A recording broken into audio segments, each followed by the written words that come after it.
Are you looking for peace of mind at your doorstep? Look no further. With the Blink Video Doorbell, your home's entrance is always within your control. Check out the link in the video description to learn more and get your Blink Video Doorbell on Amazon. Your home is in your hands. When they moved into Clarence House in the summer of 1949, Princess Elizabeth and Prince Philip had everything any up-and-coming young couple needed, and much more. The 19th-century London home, now where King Charles lives and in the capital, near St. James' Palace in Westminster, had been refurbished at a cost of more than £50,000, the equivalent of nearly £1.5 million today. The kitchen boasted stainless steel work surfaces, a fridge costing £2,000, £60,000 in today's money, that could make ice for cocktail parties, and an electric oven. Both Elizabeth and Philip had their own sitting rooms furnished to their tastes, whilst a private cinema was installed in the wine cellar, although there was a delay in getting it up and running because the Ministry of Works stalled on issuing a permit. In his dressing room, Philip had a closet that would produce a suit or uniform at the press of a button, along with an electric trouser press.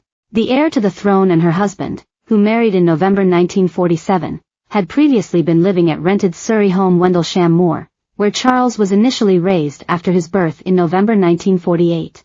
They stayed there until the renovations to Clarence House were completed. It was at Clarence House where Princess Anne was born in August 1950, with the Mail reporting how the Queen Mother, then Queen Elizabeth, saw her for the first time while wearing a face mask.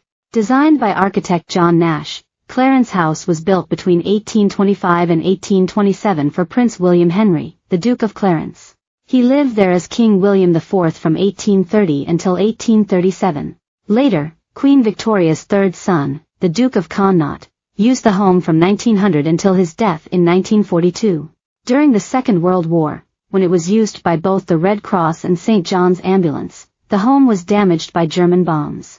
Elizabeth and Philip were the first royals to actually live in the property since Prince Alfred, the second son of Queen Victoria. He died in 1900. A large part of the money that was spent on renovating it went on the installation of electric light throughout, along with central and water heating. While it was being done up, the royal couple's London base was at Kensington Palace in the flat of Princess Alice, Countess of Athlone. Elizabeth and Philip finally moved into Clarence House in July 1949, but also spent much of the year until 1951 living in Malta. The Mail reported on Clarence House at the time.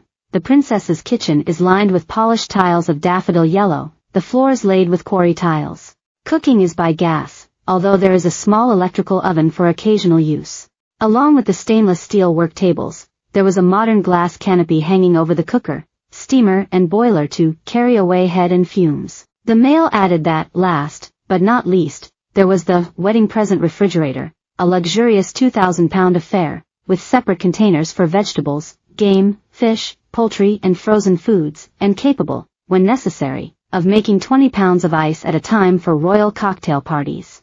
The royal property was also large enough to accommodate many other of Princess Elizabeth's and Philip's wedding presents. As for the choice of furnishings, the Mail described how Elizabeth furnished her husband's sitting room in smoke room style, with cream leather chairs and settees and with his own family portraits above, and flanking, fireplace. Paneled in white Canadian maple, the room looks restful and homely. The piece went on, her own sitting room is more elaborate, more feminine. It has a fine glass chandelier, a magnificent Chinese carpet, walls of aquamarine blue, her favorite color, and chintz covers to tone. The report added, probably the coziest and homeliest room in the house is the little room they have called the quiet room. Both the princess and the duke plan to use it as a private hideout ere they can escape when they want to be alone together. It is lined with Australian Jarrah wood and furnished with chintz-covered armchairs clearly designed for comfort rather than elegance.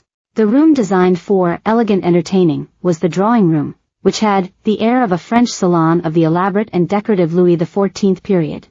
In November 1949, the Mail reported how Elizabeth was still waiting for the installation of the private cinema in the wine cellar. The setup was a